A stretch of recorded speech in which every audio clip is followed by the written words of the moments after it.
Welcome to this Wednesday edition of the Oxford Exxon Podcast. Chase Parham and Neal McCready, Clark Ford Studio this morning. Turn this up just a touch. There we go. Ole Miss last night routs Mississippi State with a huge second half. Bree and Tyree with 40, 27 in that second half after intermission. Rebels 83-58 over the Bulldogs, have now won 3 in a row. South Carolina, Florida, and Mississippi State. They take the show on the road to Kentucky on Saturday, who stumbled around with Vanderbilt for a long time last night before putting the Commodores away by double digits in Nashville last night again on Tuesday. So that and more on today's show. Brought to you every single day by the Oxford Exxon, Highway 6 West in Oxford. Daiquiris, lunch specials, ribs. You know the drill by now. Also aware of how to get a little better gas prices than the good ones you get already with the Speed Pass Plus app, the mobile rewards program, and more. And you go next door to the Oxford Crystal. Keep your ticket from last night. It's a coupon. $150 off a steamer pack or a stack full there with the Oxford Crystal. And again, coming to you from the Clark Ford Studio. We are Clark Ford's in Amory, Mississippi. 662-257-1900 is the number. Call it. Ask for Corey Clark. Tell Corey what Ford product you're looking for, and he'll send you a quote within 15 minutes in business hours. It's right to the bottom line. No hassle, no haggle. You get the quote, and the rest is up to you. You can shop it around, of course, or you can let Corey and the people there at Clark Ford do what they've done for me, do what they've done for a lot of podcast listeners, and that's become your car guy, become your truck guy. Great service after the sale, great product. Corey wants it to be the start of a long-term relationship, and he'll prove that to you when you make the call. 662-257-1900. Guests join us on the Rafters Music and Food Hotline. On Thursday, it's a seltzer party featuring $3 White Claws, Trulies, and Naturals all night. On Friday, it's Valentine's Day. Baseball season opens as well. Rafters opens for lunch at 11. Specials include frozen strawberry daiquiris garnished with Valentine sprinkles and fresh strawberries. It's perfect for your sweetheart, so enjoy a famous Rafters Bloody Mary and the best po' boys on the square served on Leidenheimer New Orleans French bread. That party continues Friday night featuring dueling DJs, and then on Saturday, Rafters opens at 11. Ole Miss Louisville baseball is at 1:30. Ole Miss basketball at Kentucky. That game's at 1. You can watch those games on all the screens there at Rafters. Drink specials include $3 domestics until 8 p.m. And then on Sunday, of course, it's brunch. Bluegrass Brunch features music by Grassfire. Begins at 10:45, featuring homemade biscuits and chicken and waffles and live bluegrass music. The party with $2 famous mimosas there at Rafters. And don't forget, February the 25th, a couple weeks away, the Fat Tuesday party. Celebrate New Orleans style with DJ Drum, Hurricanes, and daiquiris at Rafters on the Square in Oxford. So Miss again 83-58 over the Bulldogs last night. Bree and Tyree 40 points, pretty good for him last night. 13 of 22 from the field, 4 of 10 from 3, 10-11 from the stripe. The Rebels 19 of 24 from the free throw line as a team. But I tell you, Neal, I didn't see the entire game. Saw a pretty good bit, including a first half spurt there. And I'm sure you probably wrote about this a little bit. I have not read observations either. I'll do it in a second as we're going through this. Hadim C kept them in it when that thing was going to get away. If not for him, Brian wouldn't have even had a chance to do what he did. No, Hadim was terrific, and on a night when he had to be, he was really, really good. And kind of get settled here. Look, they were in trouble. They were down 26-13 to a very good Mississippi State team. State's good. Reggie Perry's terrific. Mm-hmm. And they were about to get run out of the gym. They'd kind of losing their composure a little bit. They had couple foul calls that they were worked up about. Brian's second foul was not a foul. The second foul on KJ was not a foul. It was bad calls. Referees missed bad calls. It wasn't no conspiracy. It's just SEC refs, and they, for the most part, suck. And last night they settled in and they were okay. They called a total of 37 fouls. That's okay. It's not terrible. They were okay. But they regained their composure late in the first half. Brian played really smart late in the first half. Devontae Shuler was awful for about 15 minutes, and then he was freaking fantastic for about 25. But you're right. The consistent thing throughout that game was Hadim C. KJ was in foul trouble. Blake was doing the Blake thing where he takes bad shots. And they tried different guys to come in. Nothing really worked. Hadim C., and as crazy as it sounds, Dude Column were game changers. You won't see it on Dude's stat line. He's 28 minutes, no points, 3 boards, 1 offensive, 2 defensive, 2 fouls. That's it. In 28 minutes. They don't win without him. They were it was a really a remarkable performance. And if this team ends up pulling it off, they'll look back, not at the second half of that game when Bree and Tyree could have kicked it in. They'll look back at the last 10 minutes or so of the first half against Mississippi State when State was threatening to run them out of the building. Mm-hmm. And they have changed their DNA in many ways. They have gone from a team that wilts under adversity to a team that thrives under adversity. And that is a compliment to Kermit Davis. It is a compliment to his staff, and it is a compliment to those kids, to kids like Brian, who a couple years ago kind of had a reputation for being a powder.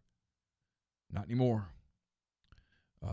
It's a compliment to Devontae Shuler, who I don't know that he was completely in it early in the game, and then he just got going.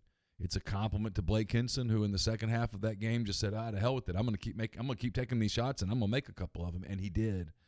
And Hadim was terrific. I mean, you brought him up, and 18-8. Frankly, he missed a couple of chippies early that he could have easily had 22 and 9 or 10, and it gets overshadowed by what Brian did, but he was great. You know what? Look, they're pulling them out. Yeah, they're mentally tougher. There's all those new things. You're not wrong. The problem with them, and the reason they're in this situation, though, as you mentioned, is there's no margin for error because, again, there's no bench. 0 bench points last night. None. Yeah, I've gotten the question a lot in the last 12 hours. Hey, what's the deal for this team? What do they have to do? Well, it's 2 things. They're 4-7 in the league. That's what they are. They're 4-7. You can do the ifs and the what ifs till you're blue in the face. They're 4-7 in the league. So they have 7 league games left. Realistically, they have to win at least 5 of them and probably 6 of them. And nobody can turn an ankle. Nobody can get hurt. I mean, last night, these are the minutes last night. Mm-hmm. C played 29. Buffin played 26. Henson played 34. Shuler played 38. Tyree played 2. Austin Crowley played 2. I'm sorry. Brian played 35. Crowley played 2. Curry played 1 at the final minute. Franco Miller played 1 final minute. Bryce Williams played 5. Antavian Column dude played 28, and McBride played 1. The 1-minute guys were the guys that came in and played the last minute of the game. Right. So take them out. Crowley played 2, dude played 28, and Williams played 5. So they're essentially a 6-man team at this point, with Dude Column being the 6th man, and Bryce Williams is around, giving them a minute here and there. G-Pitch, you guys talked about Auburn being number 1 in the country in luck. They've pulled out a lot of games. They've done a lot of things compared to their expected win-loss. Ole Miss at 232 in that ranking. I looked it up a minute ago. But it doesn't feel like luck. It feels like just simply the flaw that has kept them from winning close games until recently, if that makes sense. Doesn't it? Yeah, I think so. I mean, you go back and look at those games. They didn't lose to Texas A&M because of bad luck. They lost to Texas A&M because when Texas A&M turned up the intensity, they folded. They didn't match it, yeah. They didn't lose to Arkansas and Oxford because of bad luck. They lost to Arkansas and Oxford because late in the game they couldn't get buckets, and Isaiah Joe did. That's why they lost. They didn't lose to LSU at home because of bad luck. They lost to LSU at home because LSU outplayed them in the final 4 minutes. Now, Auburn double overtime game, call that luck if you want. Sure. Double overtimes, flip a coin. Change a bucket here, change a bucket there, and, Yeah, hell. 19-point lead and losing double overtime. But you blew the 19-point lead. That wasn't luck. That was your offense went into the tank for 10 minutes, and defensively you let a 19-point lead get away in about 2 minutes. It's not luck. But now they've flipped a switch. They play with a level of toughness and intensity and physicality that they didn't play with earlier in the season. And they're right now a really good basketball team. They just whipped South Carolina, who's good. They whipped Florida, who's good. And they blew out Mississippi State, who's good. State's good. I know I'm not supposed to say that, and everybody's going to get mad at me, but Reggie Perry can play for me anytime he wants to. Weatherspoon's a good player. I've watched him play.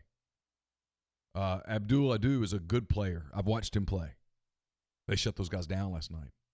I mean, Perry got his because Perry's going to get his. He's that good. But they didn't let Perry take the game over. I'm looking at their numbers. They frazzled. Witherspoon didn't score, did he? When he's 0? Perry went for 24 and 8. Just a really good player, but he committed 5 turnovers. Adu went for 3 and 6. Had a couple blocks. Good player. Weatherspoon played 31 minutes. Did not score. 4 rebounds, 6 assists, 6 turnovers. Terrible game for him. Stewart's a good player. I like him. He went for 16, but he was only 1 for 6 from 3. I like Woodard. I always have. He went for 12, had 6 rebounds, had a couple of assists, didn't turn the ball over. He's a really good player. And Tyson Carter played 24 minutes and basically didn't show. Went for 3 and 3 and had 4 turnovers. I think the plus minus on Weatherspoon last night was like a minus 34. Oh, really? Yeah, and he's a good player. I know everybody wants to do the tutor thing and all that stuff. And now one game plus minus is yeah. But it shows you how ineffective he was, how much they shut him down. I thought Ole Miss played really well on the defensive end. Ole Miss wins the turnover battle 17-7, wins points in the paint 32-20, wins points off turnovers 27-11, wins second chance points 13-8, lost fast break points 6-0, lost bench points 3-0. But Ole Miss led the game more than 20 minutes. The game was tied for 3 minutes. I mean, it was a dominant effort, and the second half was an ass-kicking. And Breein Tyree was incredible in the second half, just amazing. The narrative that he's easily replaced is just ridiculous. Oh, he's one of the top 5 players in the league right now. Oh, I'd go higher than that. I think he's one of the top 3 players in the league. It's him and Skylar Mays and probably Reggie Perry. I love Perry's game. Perry's long and athletic and smart. He can play. He's going to play in the league. He's got talent. Breeин's playing his way into the second round of the NBA draft. I mean, Breein is playing his way into some NBA team with multiple second-round picks going, you know what, I'm going to see what that kid can do. And before the season, he was not going to get drafted. So he gets in one of the same situations kind of as Terrence, where you figure out what you want to do and how you want to go about it. Yeah, I don't know that he has some of the Terrence is bigger than him. Yeah. Breeин's problem is he's 6'2", but Breein he's improved his handle so much. Andy recruited him to be a point guard, and Kermit took him off the ball last season because, frankly, he was a turnover machine for a while. And now Breeин's handling the ball a little more. Devontae's been terrific. I mean, Devontae was really good yesterday when you look at it. 3 assists, no turnovers in 38 minutes. 16 points, 6 boards. I mean, it's hard to beat that. But Breein can handle the basketball better now. And at the NBA level, if that's what he does, he's going to have to play the point at least a good bit. And he's starting to prove that he can do some of that. And where I think Kermit has his influence on Breein can really be seen is that not on the offensive end, where Breeин's always been a guy that could score on all 3 levels, but defensively, he's become a better player.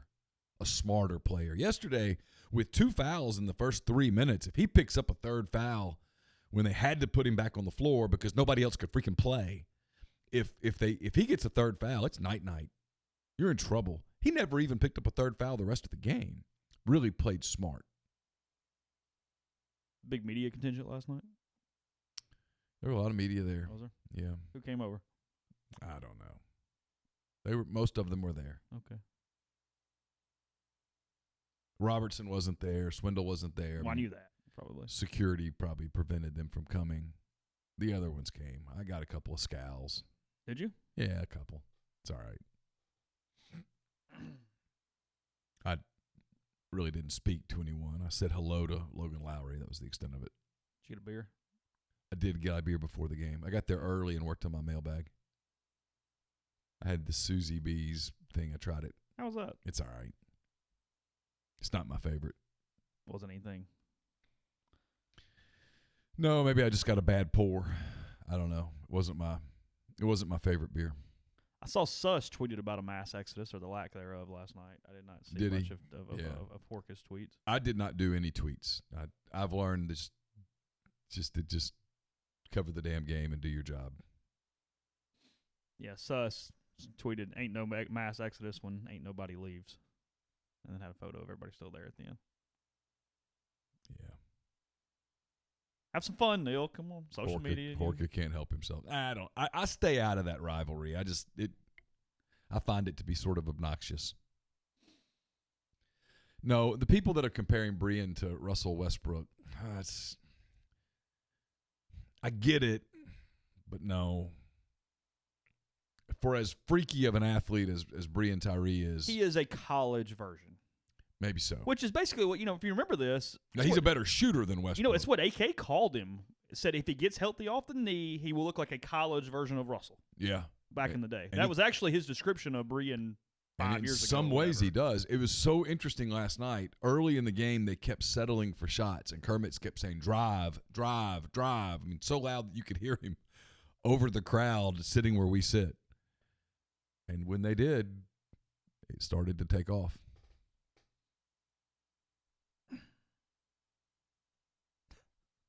Sorry. Yeah, I'm so just kind of detached from all of it. I'm not going to have arguments with beat writers. Those guys, bless their hearts, they're fans. I did say they were bringing the beer cooler, big things into Swayze yesterday as we went for media day. They were pulling them in. There appear to be 2 in the main concourse. I don't know where else they are, but those were the 2 that I saw as they were getting them prepped for Friday. Although it's been pretty cool. It's gonna be about 41 degrees at first pitch on Friday afternoons. I don't know if that's the time to go get a Frosty. Be a little chilly. It does look like the rain's starting to get out a little bit. Typically works out. Probably will again. Well, I mean, the animals have been walking around in pairs here lately. So God, it's rained for 3 days. If it quits though, it drains, so it's fine. Yeah, That's always the answer. I'm not really referring to the baseball part. I'm just kind of ready for the rain to stop. Well, you knew this was coming. So I did, week but it was gonna 3 come. days into it, it's like enough already. I did think it was going to be over, and then this morning just more and more and more and more and more. Yeah. Still just. It was raining last night when I got to the arena. It was raining when I left the arena. Raining when I woke up this morning. Seattle. But hopefully it's on its way out. It does feel very Pacific Northwest right now. I've never just been kind there. of wet. It's a part of the country I've always wanted to go to. I've never been. Don't even really need there. Twice I almost got offered jobs there. Yeah, you had, was it Oregon? Oregon, and then earlier in my career, Seattle. Probably would have taken Seattle had I had a do-over. That's the one. What was the Oregon gig? Oregon football, but it was just a kind of a exploratory conversation. Hey, would you be interested? And at the time, it was like, timing's not right. Newspaper? Yeah. The Seattle thing was early, much earlier in my career. It was like 2000, 2001. Probably should have done it. Those Knoxville, are those the main ones you turned down? Yeah. Yeah, and then there's a couple others. But usually it's that deal where, hey, would you be interested? And if the answer is yes, you talk about it. And if the answer is no, it sort of goes away. You talk about paths and stuff. Is more your regret that you didn't chase some of the jobs that were out there, that you never even tried? Yes. Because you've been a pretty reactive person when it comes to a lot of that. Yes. I was just telling Will Salmon a minute ago on Twitter, sent him a message. A lot of you remember him. He covered Mississippi State for Good dude. Clarion Ledger. Is exceptional. Yeah. And went to Florida, covered the Gators for the Athletic. He just announced that he's going to be covering the Milwaukee Brewers for the Athletic, and I knew that he's always had that baseball itch. Mm-hmm. And Will's 30, and if you're going to scratch it, that's the time to do it now. Pre-family, get it out of the way. But it takes real guts to do that, and I never had those guts. I never had the ability to say, this is something I want to do, and I'm going to go do it. I always sort of acquiesced to other stuff. And, yeah, it's absolutely a life regret. And I told him, I just told him just a minute ago, so I'm really proud of you. So you won't read some of his writing because it's the Brewers, but it's. No, I'll read a lot of his stuff because I read about the Brewers. And you read a lot of like Rosecrans with Reds. Oh yeah, I read Red stuff, Cardinal stuff, Pirate stuff. I read a lot of baseball stuff. I like Major League Baseball. I read a lot of Indian stuff. It's most conducive for good work athletically. Yeah, Royals, Dodgers. You get to know the players. You're there around them. 162 games, 180 days. It's a lot of stuff. That's a journey. Yeah. We'll get into a little baseball in a minute. Before we do that, about Community Mortgage, Oxford, Memphis, Soto County, and Chattanooga. Underwriting and processing is done in Memphis. They're getting local underwriting. You understand your market. A leader in condo financing, the float down option, and rates are really good right now. So take advantage of that with Jason, 662-234-2704 or JLOWE at communitymtg.com. We are also brought to you by our friends at Blue Delta, and they're excited to announce that beginning this week, pre-orders will be taken for the return of Duck Canvas. Longtime Blue Delta Jeans clients will remember this durable, long-lasting fabric. It will be back in stock by popular demand very soon in Canyon Brown, Green, Gray, and Navy. At 10.5 ounces, this Georgia milled fabric will provide you with the ultimate American-made pant that is nearly unbreakable. For more information or to place your order today, visit BlueDeltaJeans.com or reach out to Blue Delta Jeans on social media at Blue Delta Jeans. I saw Blake last night at the game. Don't forget, this coming Friday is Valentine's Day. The Oxford studio will be open by appointment only, so call ahead, schedule your fitting time, and Blue Delta will have the champagne and strawberries ready for you and your loved one on the big day. The Ole Miss baseball team kicks off its 2020 campaign at Swayze Field this weekend as they host a 3-game series versus Louisville. General admission tickets are available by visiting OleMissTix.com. And then while you're there, you can renew your football season tickets by March 31st to secure your seats in the vault this season.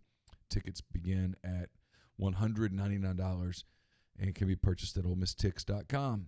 And join the Ole Miss women's tennis team on Saturday at 3 p.m. as they take on Samford. As always, admission is free. For more information, visit OleMissSports.com. And the Ole Miss women's hoops team is back in the pavilion on Sunday as they host a pink out versus Arkansas. That tip is at 2 p.m.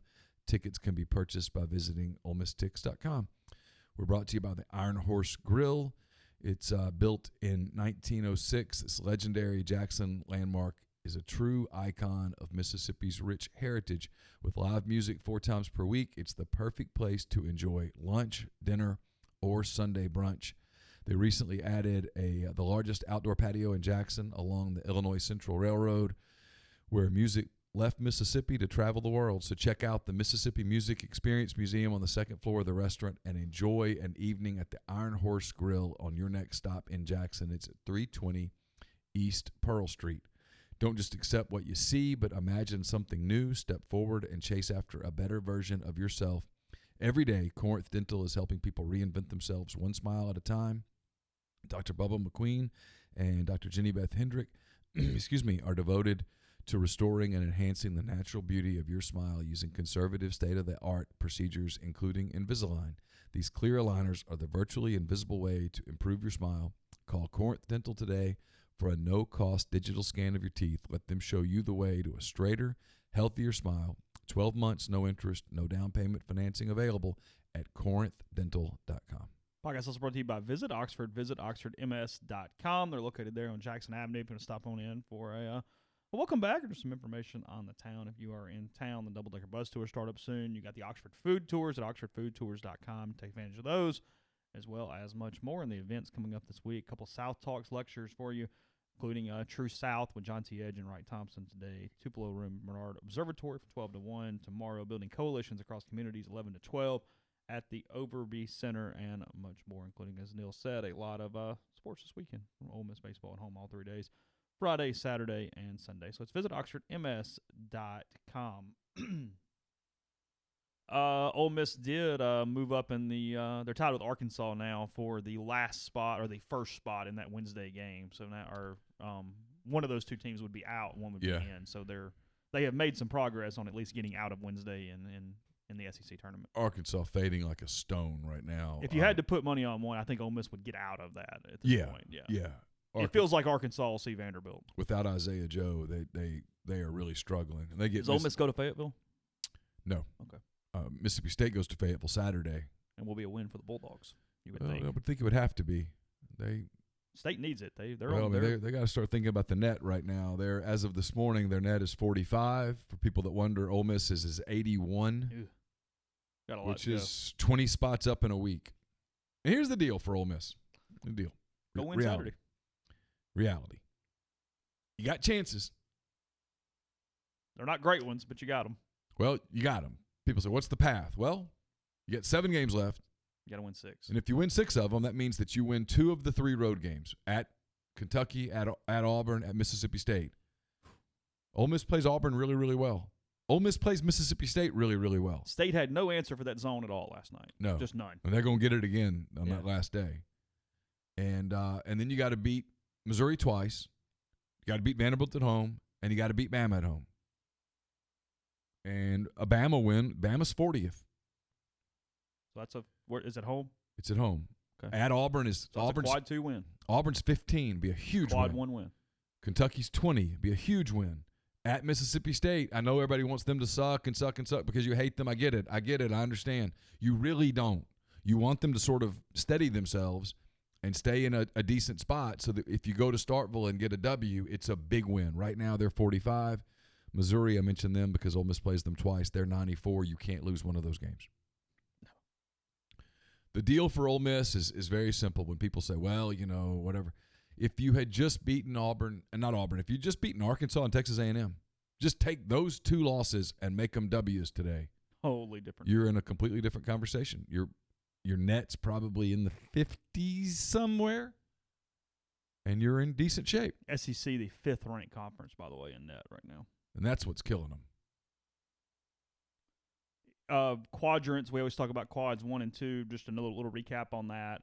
Quad 1 is home 1 to 30, neutral 1 to 50, away 1 to 75. So we're talking about obviously quad 1s at Mississippi State, quad 1 at Auburn, quad 1 at Kentucky, quad 2 against Alabama at home, and then with Missouri, just don't lose because it's not helping you, but it's not killing you either. But if they went 6-1, actually a road game at Missouri is still a quad 2. Yeah, if they went 6-1, they'll get in. I told you, we've had this conversation. It's me and Nathaniel Gabler and Nick Suss, and we haven't talked about it much because, quite frankly, it hasn't been worth talking about. But Nathaniel thinks 9-9 gets it in. I'm not sure I do. I think 9-9, if you go to Nashville and maybe win twice and some other things fall in your favor, might get you in. But I think 10-8 gets you in. Well, yeah. I mean, yeah, I do too. So the opportunity's there. And I've already kind of started writing this for my Friday piece that I do because I'm getting it kind of done ahead of time. But on February the 1st, when Ole Miss lost at LSU, they were 1-7. Nobody He was ready to spiral. Well, nobody on February the 7th goes, well, if only. Well, now you can have the conversation. If you win in Kentucky on Saturday, and you're going to have to earn it, they're good. But if you go to Rupp and win, you're in the conversation. Now you have a shot. And at some point you start playing with the kind of confidence that makes you really dangerous. And they're just about there right now. They believe. They're all in. Kermit Davis teams, when they're all in, are really good historically. And this one is as all in as I've ever seen. And frankly, I think he learned a little something last year with this group. He talked about it last night. I'm going to write about it for Friday. He shortened practices. They're just going about an hour and 10 minutes. No more 2.5-hour gruels. About an hour and 10 minutes. Get the work in. Get off the court. Stay fresh. See what happens.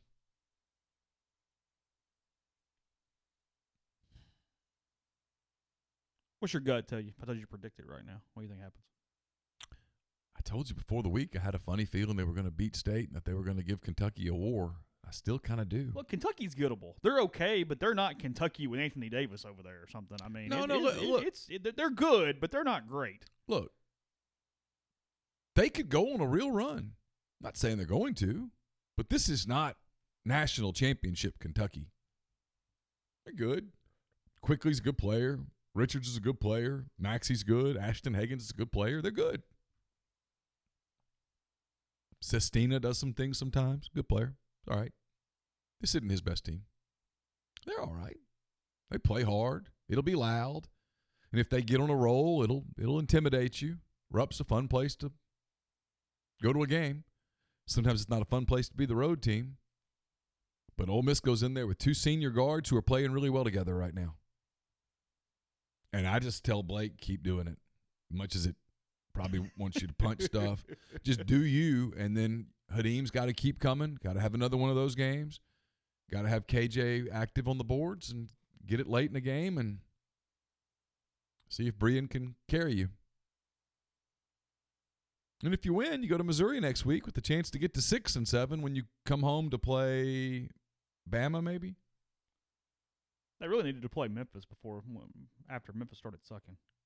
Well, that's a disaster there. Injuries. They're down to 58 in the net, and it's over. Yeah, they're done. Wichita State's at 50. Penn State's at 18. Penn State, 18. Butler at 13. You mentioned Auburn at 15. Oklahoma State's falling apart. They're at 70 in the net. Yeah. So that's an ugly game now when you look back at that. The only terrible loss is A&M. Because their net's like 130 something, I think. Their net is 133. Carolina 75, Georgia 89. Yeah, State 48 as of this moment. Oh, they fell to 48? Okay. Yeah, 48 right now. Does that have Ole Miss at 81? It has Ole Miss at, let me see, hold on, 81, yeah. Yep. Their average net losses 49, wins 184. Here's where the net, I mean, it's why Ole Miss got in the tournament last year. This net thing is wonderful for SEC teams and Ole Miss in particular. If Ole Miss was still worried about RPI 112 this morning. Yeah. You wouldn't even be having the conversation. 30 points difference in net and RPI. Because last year the RPI was like high 50s, low 60s. But net's been really good to it. Yeah. Andy Kennedy's like, hey, where was this net when I was around? Let's run some numbers. Yeah. Yeah. I mean, all jokes aside, I'm not having an AK discussion. No. But it has to be a little frustrating. You look up and go, well hold on. Sure. Yeah. Because the profile is very similar. He would have made the tournament about 6 times. Yeah. Literally. Frankly, would it mean, not even forget Ole Miss, just the level that would have helped his career. What Sure. that would have done for him at this point. So, anyway. Baseball yesterday, Mike Bianco held his media day, and I don't think there was anything that was overly surprising at all. Really not at all, but anyway. He did not give the actual lineup for Friday. First time he's not done that. He named a bunch of names, but he did not give Is it because he just doesn't know it? Yeah, I think he's grappling with how much to play left-right, and I think he's going to play a ton of it. Everybody's freaking out. Again, first weekend. He's doing it because it gives the max number of people opportunities to play with some type of tangible reason why, if that makes sense. Because you go, okay, Louisville's going to throw a left-hander on Friday. We're going to play a bunch of right-handers. Louisville's going to throw a right-hander on Saturday. We're just going to play a bunch of left-handers. And he gets everybody a game is what he's doing. He's just trying to throw So as he's many just people. trying to give a participation trophy, and clearly it's over. Okay. That's what he's doing. Dunhurst is going to catch. Mike and I were discussing this yesterday. I think it's the third catcher that has started as a true freshman under Mike. I think it's Cooper Johnson and Taylor Hightower and then Dunhurst.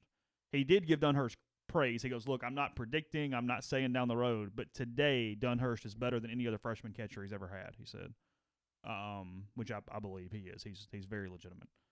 He mentioned Elko or Kel Baker at first base. Don't know. I expect Baker on Friday, but we'll see. He mentioned because of the right-left thing? Well, and I just got a hunch. Gotcha. I think you might play Elko somewhere else. He can play outfield. He can DH. He can do some other things. Okay. Bench and Chattenay, both he listed at second base. I don't know. They both can play outfield too. We'll see what he does. So Verdillo's going to play short. Keenan's going to play third.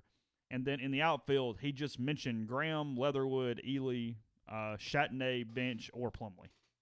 So he just mentioned 6-7 dudes. He said they'd all play over the course of the weekend. Don't know. He mentioned Ben Van Cleve. The JUCO transfer is going to DH in his opinion. And then he said Nikhazy, Hoagland, and Diamond are the pitchers for the weekend against the Louisville Cardinals. So at least he's figured out his rotation. Can't figure out his lineup, but I knew Wes Burton had pushed. Wes threw 5 innings on Sunday and was very, very good. I asked Mike if it was close between he and Diamond. Said that yes, but the problem a little bit was Wes was out all fall with a hand injury, and he said just kind of want to see a little more, kind of want to give it a little more time before we did that. So Diamond on Sunday against the Cardinals. Then they had midweek games Tuesday and Wednesday, Tuesday right? and Wednesday. And then turn around and have another weekend series? Well, they do, yeah. Against who? Who's the second one? I don't think it's Princeton. I'll look it up in a second. I don't remember. The schedule's got me all thrown off because they're doing East Carolina a week before they typically do that road trip. So it's got my head's all screwed up from that standpoint. I still like the early midweeks. I think that makes a lot of sense. They play Arkansas State on Tuesday, Alcorn State on Wednesday, and then play Xavier next weekend. So Xavier of Louisiana or Ohio? Ohio. Gotcha. The Musketeers. Gotcha. Trying to get payback for that NCAA tournament basketball loss from 2015. They play Southern Miss the next week, and then they go to East Carolina. They play High Point on Friday, East Carolina on Saturday, and Indiana on Sunday. I think because East Carolina has to play Indiana on Friday, they will not hold their ace. I think they'll see the number 2 for East Carolina. I was kind of curious about that because East Carolina's got an All-American ace, and I was wondering who he would throw against. So I don't know if Cliff will roll the dice or not. I'm not sure. My gut actually tells me he will hold him for Ole Miss now that I think about it. But just because he wants to beat Ole Miss or because he thinks Ole Miss because is better he thinks than it's Indiana? going to be a better RPI game for him down the road. Yeah. I mean, Indiana's a good team, but Ole Miss is going to have a higher RPI than Indiana at the end of the year. So that's my gut. And then they have a week of playing the Tigers because they've got Memphis and they play Princeton 3 times after that. Gotcha. Was it Chris Christie's kid that played for Princeton a few years ago? It would make sense. I think that's right. I think Chris Christie's kid played baseball at Princeton. And then his dad ate him. That's not nice. Not nice at all. But he's going to play a lot of dudes. I talked to him a little bit yesterday about how, those JUCO kids sometimes take absolutely as long as freshmen, and he's got potentially 3 of them in his lineup the first day. Thought that was interesting. I kind of want to see because and he admitted this, you're not probably going to go 3 for 3 on those kids immediately being ready. So you got to pretty quickly figure out which one is and which one isn't and get them out of there, frankly. So I don't know. I think that's one of the questions. In some ways, the freshmen actually transition quicker. I don't know why. Maybe they're just a little more natural talent in a lot of situations, Frank. But anyway, I'm curious about that. I'm kind of wondering how those JUCO kids are going to be, how he's going to work those in. But what I was going to say is, Burton, Drew McDaniel, and Greer Holston, probably some midweek options for those pitchers. Because I do think he wants to give Burton and Holston legitimate looks in case he has to shake up the weekend rotation. I think that's probably where that's sitting right now. But otherwise, not much. They're healthy. No huge surprises. Jerry Neely will start in center field. He did say that for Friday. Look, we said at the beginning, I was a little surprised because I did not necessarily expect Jerrian to fix his inadequacies as quickly as he did, and he has. He's been incredible. I'll be honest. He has transitioned faster than I expected.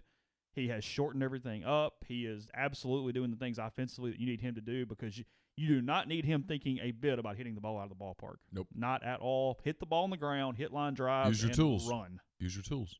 Because there will not be many faster players in the SEC than Jerry Neely. Well, he really wants to play baseball. He loves it. I mean that's his deal. We always talk about this, and I mean, he loves baseball. If he had to play one sport, it would be baseball. Period. Yes. That's it. Now, he's really good at football, so we'll see. He loves baseball. But his passion is baseball. Yeah. Yeah. If he could have figured a lot of this out and gone in the first round of the draft, he'd be playing professional baseball right now. I mean, I do wonder a little bit, had he gotten better instruction, a little better advice 18 months ago. I don't know that he would have stuck as a top 10 pick, but he would have had much more of a decision to make when that time came. Because, yeah, he was – I mean, his offensively, he was completely out of sorts as a senior at Jackson Prep. And he looks different. It's completely different now. CJ asking the stream, are two-sport guys like Ely and Plumlee the way for Ole Miss baseball to get around some of the scholarship problems? I mean, it doesn't hurt. I mean, yeah, theoretically, the problem is there aren't that many Jerry and Elys running around. I mean, it's not like there's 8 of those guys a year that you can go pluck. Yeah.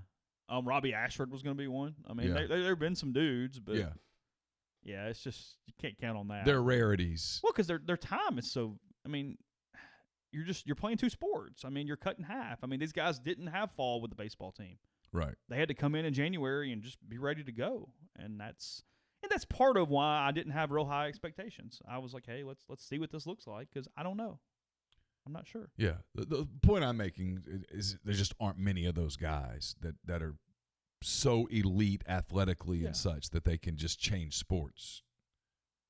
I mean, if there were, you'd see professional athletes doing it because they double up the money. But yeah, I mean, they don't. It's not possible. He had a good weekend. He's better. But, I mean, early on, first few weeks, John Rice swimming. I mean, it's tough. I mean, you're playing against not just prospects, but ready-made baseball players at the college level that have been doing this from day one.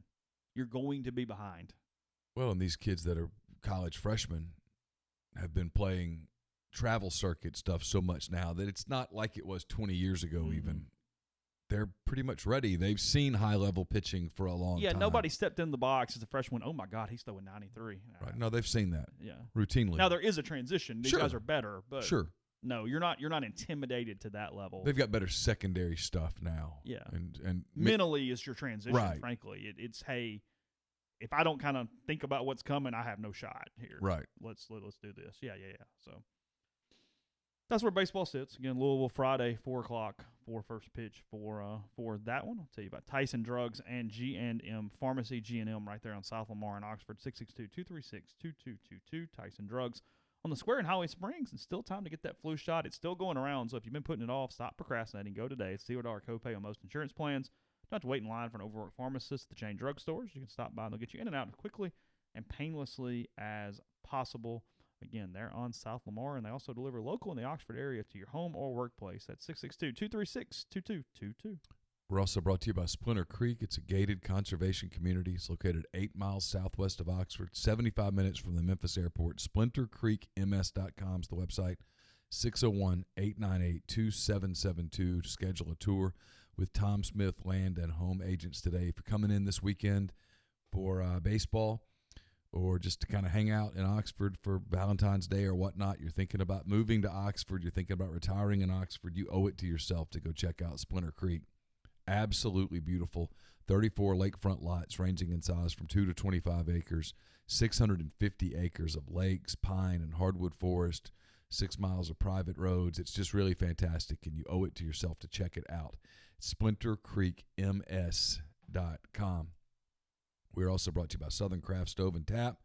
They've got your pregame and pre-concert needs covered, whether you're headed to Oxford for Rebels SEC basketball or baseball, or you're headed to Tupelo for one of the many events at Bancorp South Arena. Make sure you get your event started off right with a visit to Southern Craft. Conveniently located off Highway 7 and Sisk Avenue in Oxford and at 205 East Troy Street in Tupelo, Southern Craft has all your Southern favorites ready to serve your hunger needs. Drop in and enjoy a curated cocktail or one of their many craft beers on tap. And don't forget about their catering. From private events to catering in for your staff at work, Southern Craft has your catering needs covered with a meal everyone is sure to love. So make your day crafty at Southern Craft Stove and Tap. We're also brought to you by Nest and Wild. Sleep better with a Nest and Wild mattress. Nest and Wild is a Mississippi-based mattress company making high-quality mattresses delivered right to your door. They make buying a new mattress easy. They're all 1 foot thick, 100% American-made. The pricing is fantastic, and we'll make it even better by throwing in the podcast discount In addition, it's a no-risk decision. Nest and Wild believes in their product so much they're offering a 99-night trial on every mattress. So try it out, sleep on it for 99 nights, and if you don't like it, you can return it. Go to nestandwild.com, order your mattress, use the podcast code REBEL20, and get 20% off your purchase, and your mattress will arrive at your door in 3 to 5 days. We'll be publishing a Mind on My Money podcast today. It's brought to you by Pinnacle Trust based in Madison, Mississippi. They've got clients in more than 20 states, advisors in multiple states as well. Founded in 1997, Pinnacle Trust provides detailed, specialized investment management, financial planning, retirement planning for individuals and businesses, and so much more.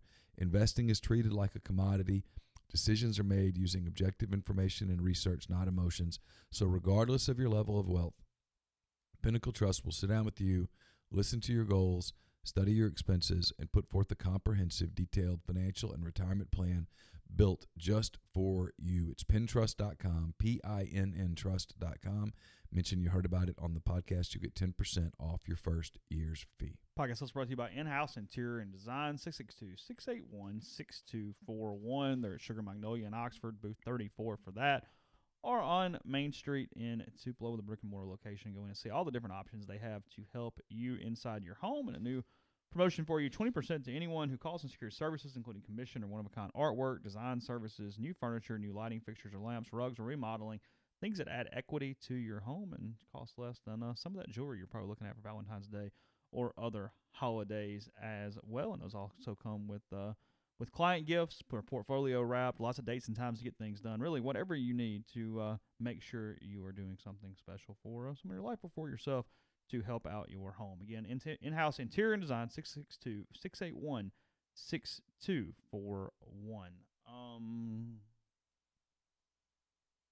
Let's try to thought for a second.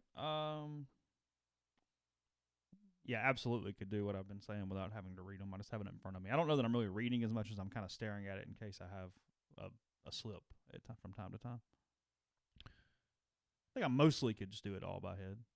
Yeah, pretty much. I just want to get it right. I guess that's kind of the thing, isn't it? You know, rather than stumble through it. Sometimes I stumble through it even when I'm reading it, so...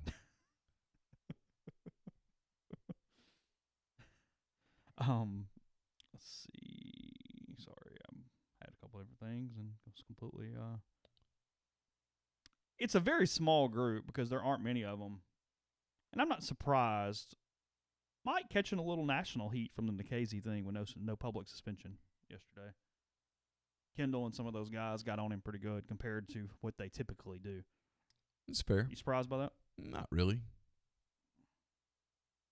You know, I'm sure there's more to the story than I know or than Kendall knows or whatnot, but from the outside looking in, it looks like nothing happened. So you get some criticism. He makes 7 figures. You know, roll with it. If you don't want the criticism, then don't coach in the SEC. Take a job at Xavier. Nobody will care. There is some truth to that, though, isn't there? I mean, yeah, honestly, a lot of truth to it. That's what I tell when people do the whole, you guys criticize an SEC athlete. Well, he signed an SEC paper. No one made him. Play at Troy. Nobody will criticize you. Nobody will care. Go to North Texas. I mean, seriously. Play at Chattanooga. They'll take you. If that's going to be the deal. Hey, there's scrutiny. Okay, we'll go someplace where there's less scrutiny. And that's one thing. Mike's not absent-minded to the fact that, yeah, his program gets covered differently than almost every program in the country, but there's a lot of positives to that, too, for his program. Yes. There is a publicity element to that is, of course, completely different than 9,000 people at the game Friday. There will not be 9,000 people at the every game's on Louisiana Tech game. Yeah. So when you recruit a kid in California and it gets down to... I've talked to 2 of the parents this week. Both said, hey. Yeah, it's a big deal. I can watch my son play. Yeah, I mean, like this morning on the site, Sabrina Burton to her son Wes. They're from Santa Monica. Single parent. She's going to be here a pretty good bit. But, yeah, that was the question was, you know, he had lots of offers. Incredibly smart kid. He could have gone to Harvard. They visited Michigan. They visited some other SEC, ACC schools. And it's, hey, all your games are streaming. All your games are. I can watch everything. Yeah. I can do I can even beyond that. I can get on Twitter and follow inter-squads. Media is going to tell me what happens every day. Yeah. I can be completely in tune from 3,000 miles away. Yeah. And now that's a big deal. You don't get that parents. at Toledo. Yeah, no, you wouldn't have gotten that at Harvard. I mean, Now, there's lots of positives to Harvard. Don't get me wrong. Now, when if it gets shelled, that's out there at too. Toledo, no one's. There might be 4 people on the Toledo Mud Hens or Us board that are losing their minds, but for the most part, nobody's. Rockets, whatever. You know who their head coach is, don't you? Toledo? Yeah. I don't. Rob Reinstuttle, former Ole Miss Really? assistant. He is the head coach at Toledo. How about that? Yeah, I wonder if he's got a lot of letterhead he lines out for media when they show up. Yeah, Rob's at Toledo. I think we're friends on Facebook. I think I saw that on Facebook. Some things you just don't forget, you know? I know. Some things just stick. It sticks in my craw a little bit still to this day. Well, But, you actually, know, but that's the truth. I mean, so if he gets shelled, look, it's going to get a little rough on the internet. well, I mean, I've been talking to these parents all week. That was one of the words of advice. Several's like, hey, what's whatever, and I'm like, get off the internet. Don't read Twitter after a game. Tell your kid, don't. Well, kids can handle it. It's the parents that, boy. There's been a couple kids that it's ruined over the years. Sure. But yeah, parents are the ones that, because you want to fight back, and that's the worst thing you can do. Sure. Just ignore it. Sure. Emotional fan bases are huge positives. There are also some negatives. I mean, Well, you know how it is. You know, I don't. You've seen me have a couple of Twitter meltdowns, and they pretty much are all consistent. You can come at me pretty much all you want, and I might fight back, but it won't be nasty. But the couple of times that it's gotten to my kids, it's gotten ugly. Max Frost asked on the live stream, has there ever been another college baseball player that got a DUI in the offseason, they get suspended? Mike changed his policy somewhere around 2010. In the offseason before 2009, Tim Ferguson and Drew Pomeranz both got DUIs. They were both suspended for the first weekend against it was a tournament in South Alabama. And then after that, Mike has handled it internally. The things I've heard are that it's actually pretty severe, but it's nothing public that anybody would know or come from. The punishment, you mean? Yeah, right. And I mean, even to the point of now it didn't get out there immediately, and I do wonder how much that played a role into this. But I mean, Andy Pagnazzi got a DUI and pitched the next day a couple years ago. Now it didn't get reported for another 2 weeks. It didn't get seen that time, but I do think had that actually come out that morning, he wouldn't have thrown that day. I think that was hey, we're going to keep this under the rug until it isn't. But yeah. Either way, so yes, it. I don't know. But Doug will be out there opposite Reed Detmers on Friday, and Detmers is probably going to put on a show. It's worth watching. He's quite good. He's a top 10 pick in June. He's not the kid with the goggles and stuff, right? No, that was Luke Smith, I think was his name. The one that cussed Vanderbilt. Yeah. Yeah. Worked out well for him. Because, that's the thing about Vanderbilt, too. They get a little high-strung, so when you do that, they're going to do it back. Like, you're just opening up Pandora's box at that point. You're giving them what they want. Look, those two programs are very similar from that standpoint. I mean, Louisville and Vanderbilt are the most attitudinal programs in the country. They feed off that type of energy. They're trying to get you rattled. They're trying to be a nuisance towards you. They want you to get out of your game. And they're trying to into get you out of game. your comfort zone. It's the equivalent of a basketball team that wants you to speed it up. They want you to play faster than you want to play. Yes. They want to change the tempo as much as you can in a baseball game. Because they know that if you start going too fast, Louisville's you're going to get out of control. They're going to kind of get off the bases. They're going to run a little bit. They're going to do anything to kind of rattle you and get you out of the rhythm that you want to play in. Yeah, Vanderbilt and Louisville do it better than anybody in the country. Well, Vanderbilt has to get as many advantages as it can. I mean, they're out there just trying to hang in, just trying to the little engine that could. Yeah, Matt Browning on the live stream. Kumar Rocker quickly becoming, one of my favorite people just from the standpoint of his talk. He is quite confident on the mound. Yeah, in the national title last year, he told Michigan to huddle up again. They thought it would help. And then you've seen the pitching ninjas put it out several times when he was facing Duke in the Super Regional. Yeah. He had a no-hitter going in the 7th inning, and they were just stalling. And he strikes the guy out in the inning and had quite a few choice words for Duke as he was walking off the field. He can pitch for me any day. I mean, I know the coaches what they did. I know. I know who they picked. Kumar Rocker's on my first team. I want that dude with the ball. I want him with the ball. Frankly, I want maybe my next guy might be Nikhazy. Just from an attitude standpoint. Just kind of. It's why he's got that whole, this is my mound, don't come out here. Yeah, he's not the big physical 6'5" presence that some of those guys are. But yeah, it reminds me of, not now because he's lost some of his fastball, but John Lester in the prime of his career, especially when he was in Boston. Mm-hmm. I'm in Yankee Stadium, but you sons of bitches have no chance.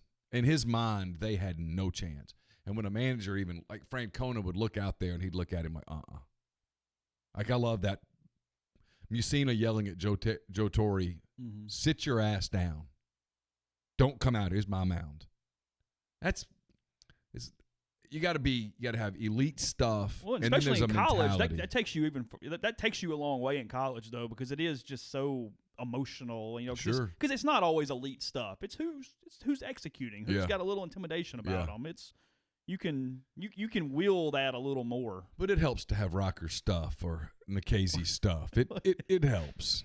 Yeah, I mean, some thumber up there that doesn't have any juice anywhere. Yeah. That's cute, guy. You're just making an ass of yourself at that point. I mean, they're going to rock you all over the place. Nikhazy might do really well as a Friday guy. He might end up being all SEC, but he's so perfectly tailored for Saturday that I still, in my head, I get it. I understand both sides of that argument. Mike goes, hey, I got to run my best guy out because it sets a tone. And it does.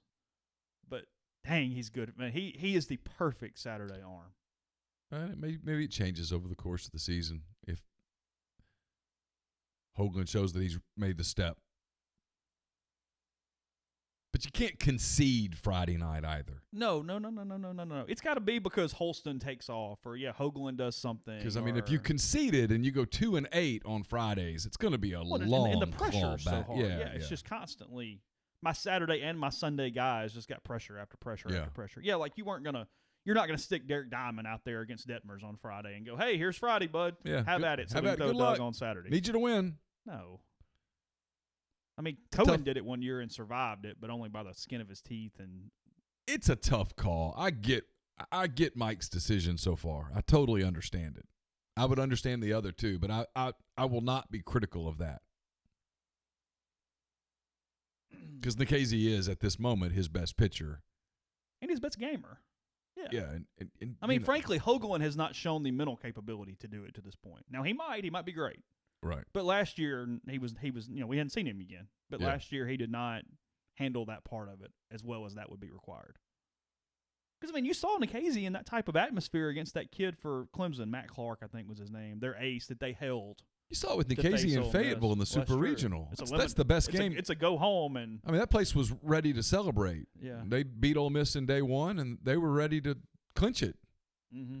And if he's not mentally tough, that's over. And instead, you're not winning today. Yeah. Go home. You come back tomorrow. And it's why I love him on Saturday, because it's that swing game where I'm either taking the series or I'm getting us back in it. It's Christian Trent in 2014. Right. He's Christian Trent is who Doug Nikhazy is. Now, he might get me better than Christian, but what I've seen him to this point, he's Christian Trent. And in 14, Christian backing up Ellis was unbeatable on Saturday. Trent had a little harder time on Friday as that main guy in 15, just because while it's good stuff, it's not Emerson Hancock, Tanner Burns, Kumar Rocker kind of stuff. What do you think Nikhazy wants to do? He wants the ball on Friday. Yeah. Period. So I think for a little while you give him the ball on Friday. He wants the ball on Friday. You can always change it. It ain't that big of a damn. Friday and Saturday are. You walk up and go, hey, by the way, Saturday. Okay, yeah, cool. Friday and Saturday historically have been pretty close to one another, so you can switch the days. No, skill is not determining whether somebody gets punished. He would have done the exact same thing with any player on that team. He's just changed his policy. It's not about Nikhazy versus anybody else. But that is why the PR is going on, because it looks like that. Just in your mind, you go, oh, well, his best player got a DUI. I know he's going to pitch him on Friday. But no, it would have been the same thing if it was, Knox LaPasa or somebody else. Yeah. I'm not using a name. I'm just saying somebody who's not necessarily mentioned. With apologies to the LaPasa family.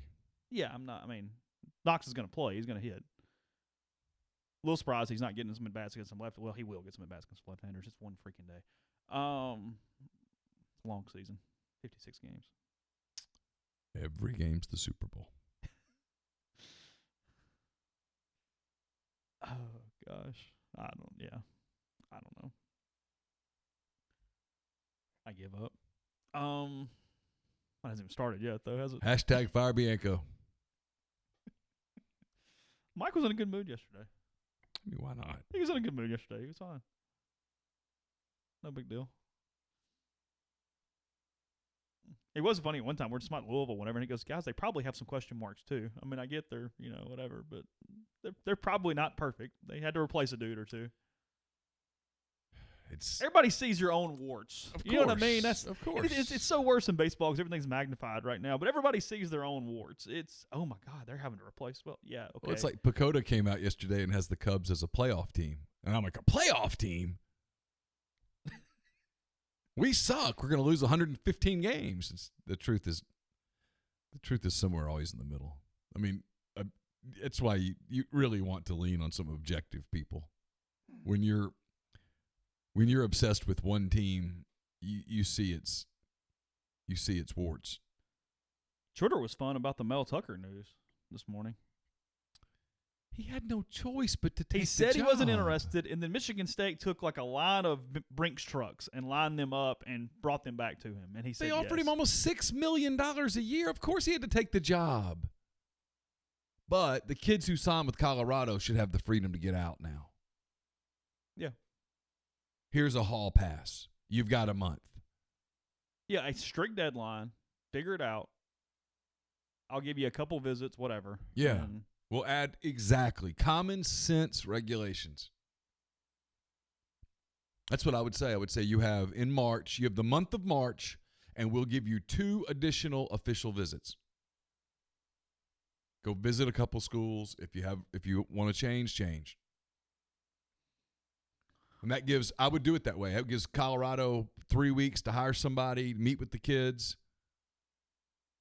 Waive some rules, let the coach go actually meet with the kids who signed with him. But no, they won't do that. Nope. Just now seeing this. I was told to find it. Just did. 10:54 last night from Adam Rittenberg. Ohio State football players Amir Rip and Jacine Went face charges of rape and kidnapping stemming from an alleged incident last week. Whoa. They were booked into jail early Wednesday after warrants had been issued for them. They were charged with first-degree felonies Tuesday in Franklin County Municipal Court. Ohio State said in a statement is aware of the charges and arrest. Both players suspended from all team activities. A woman told police she was hanging out at the apartment Rip shares with Wynn on February 4th, and they began to engage in consensual sex, according to an affidavit. The woman stopped and told Rip she didn't want to continue. Wynn then entered the room and asked if he could join. Wynn allegedly grabbed the woman by the neck and raped her, she said in the affidavit. Rip said he held the woman down with his body while Wynn forced oral sex, the affidavit stated. The woman pushed Wynn away, according to the affidavit, but they again forced that on her. I'll stop reading because it actually gets worse as I go. It's worse? Well, yeah, it gets a little more graphic, and I've actually read a little more than I meant to, so apologies there if you had kids. But, wow. Yeah.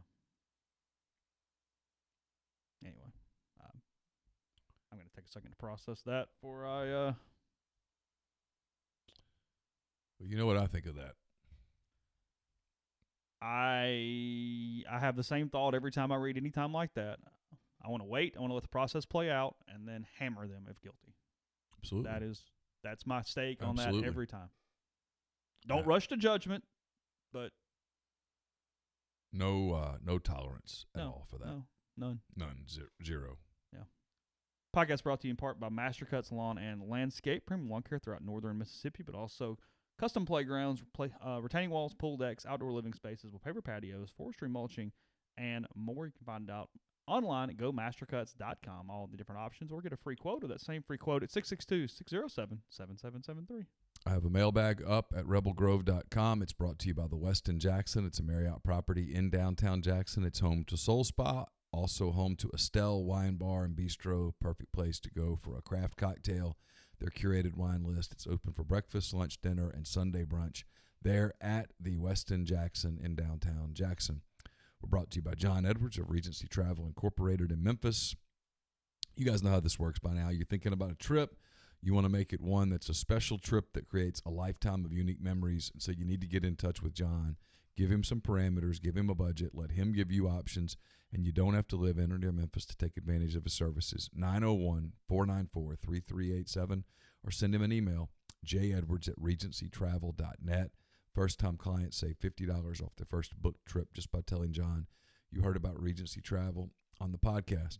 We're also brought to you by Grenada Nissan. If you're in the market for a Nissan vehicle, Grenada Nissan's the place to go.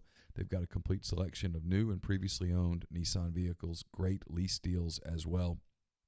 It's GrenadaNissanUSA.com. Also brought to you by Oxford University Bank, OUB, locally owned and operated right here in Oxford. When you deposit money at OUB, that money and the vast majority of the bank's profits go right back into the Oxford community. OUB gives you the comfort of home, all the benefits the big mega banks provide, all the technology and products you can want, all with the personal touch. When you call OUB, you speak directly with the live person. There's no 10 buttons to push. There's no 5 minutes to wait. What there is Kasasa. And with Kasasa, OUB will pay customers 2.5% interest on their cash checking account balances up to $50,000 and refund ATM fees nationwide. To learn more about OUB, check out liveoxfordbankoxford.com or call 662-234-6668. OUB is FDIC insured. And we're brought to you by Bluff City Advisory Group. They're dedicated to building the future you desire. Founded in Memphis in 2019, their team is comprised of established and seasoned financial experts who came together to serve individuals and families of their beloved hometown.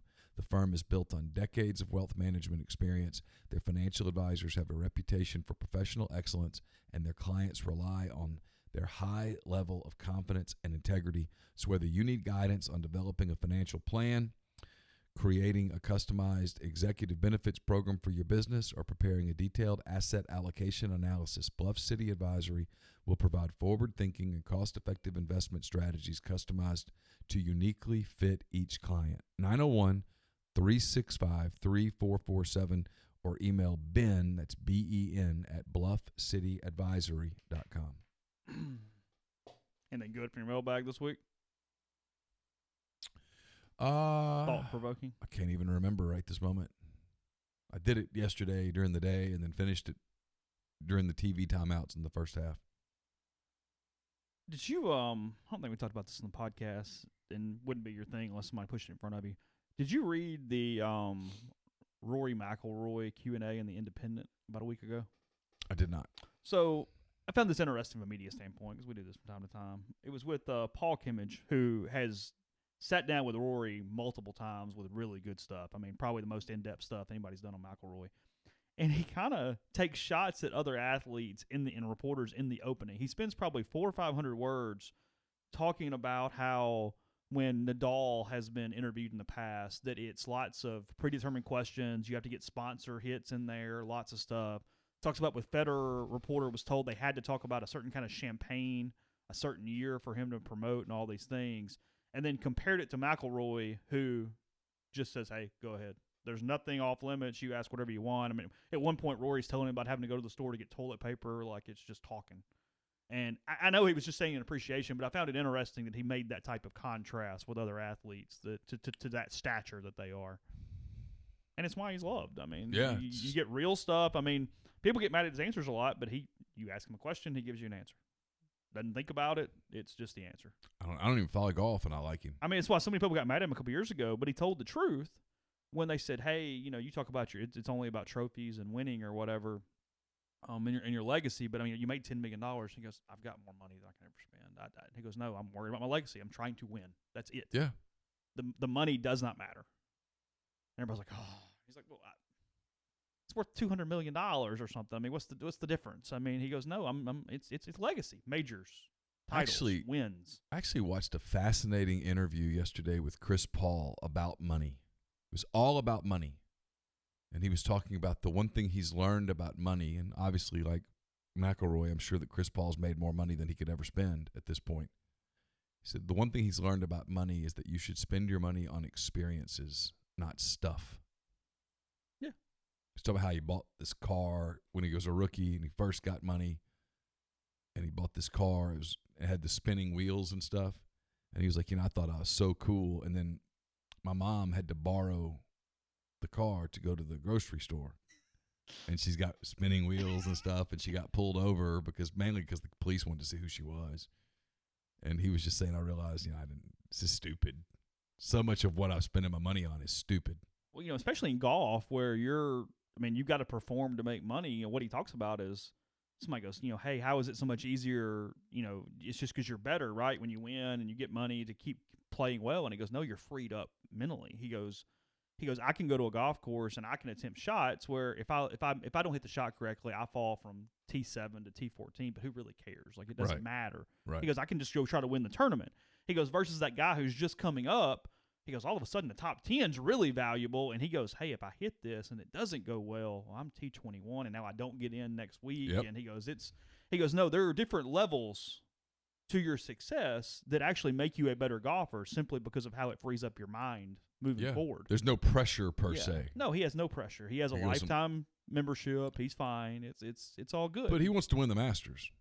Yeah, of course. I mean, he probably thinks about it every day. Yeah, it would complete his career Grand Slam. He hasn't won a major in 5.5 years now. It would solidify his legacy. He's back to the number one player in the world this week. Yeah. It would solidify his legacy. To catch Tiger, he would have to remain like Tiger's streak of number one weeks or whatever. He would have to remain number one through June of 2031, I think. I don't like his chances. To catch Tiger. I don't like his chances there. It feels like a decade. Feels like a little much. Something like that.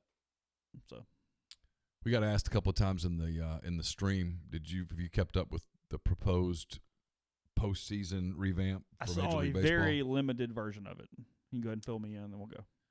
Well, so they're talking about they're expanding the playoffs out to 7 teams in both leagues. The best overall team in each league would get a first-round bye. There'd be no more wild card games. There would be 3-game series in the first round. Okay. So it means that the best team basically gets a week off, which is stupid.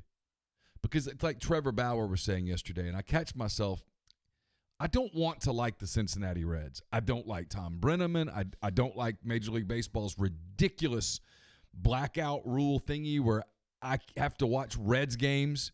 Forever they had to throw the first pitch of the season. Yeah, just stuff. But they're starting to accumulate my favorite players. I like Trevor Bauer. Okay, he's a lot like McIlroy. Ask Trevor Bauer a question, get an answer. Yeah. He goes, how stupid is it that you play this game and so now maybe a team's ace won't pitch for 10 days? This isn't football where you heal up.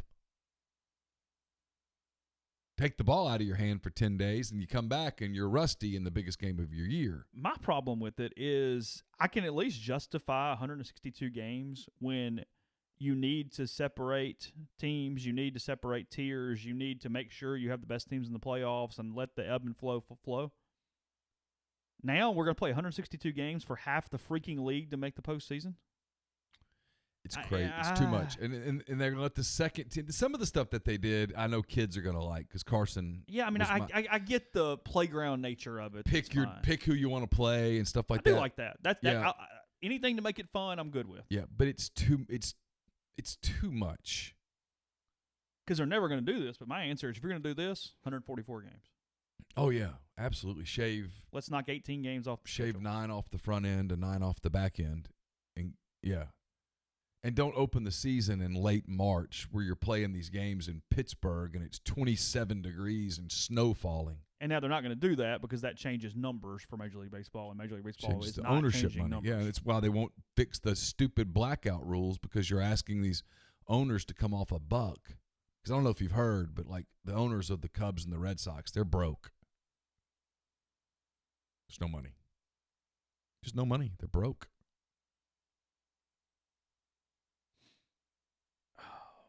I haven't seen this, but this is in the live stream as well. What? I'm obsessed with this Astro story. The Washington Post reporting this morning 10 to 12 teams complained to Major League Baseball about the Astros. Teams let the Nationals know exactly what the Astros were doing before the 2019 World Series. Really? Yeah, I can assure you of this. I know this from talking to people who are intimately familiar. Okay. The Nationals winning the World Series was very popular around the rest of baseball. A lot of other people who operate teams around baseball were gushing in their praise of the Nationals when they won it and they received quite a number of flower arrangements the next day. Let's put it that way. Mm. A lot of people were really damn happy that the Astros didn't win.